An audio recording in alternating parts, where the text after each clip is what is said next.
现在全球疫情还在持续中，这个病毒呢给患者带来最大的痛苦呢就是咳嗽还有发烧。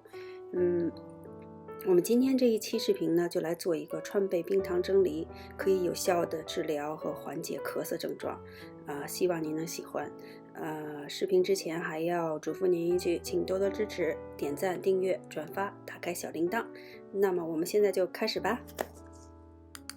请您准备一个梨，然后去皮，切成2半，把中间的核去掉，放在碗中。再准备10粒川贝和几块冰糖，然后把它们一起放在碗里头，就像图中这样。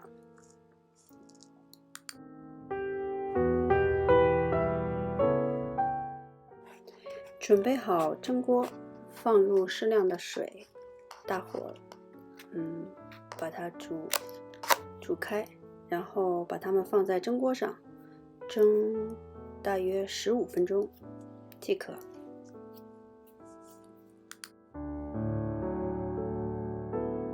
蒸完了以后10分钟到15分钟，就是这样，连汤带水一起吃，可以治咳嗽、干咳、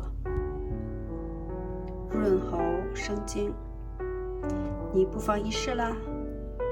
如果你喜欢我的视频，请点击订阅、点赞，然后分享，谢谢你的观看，那我们下次再见。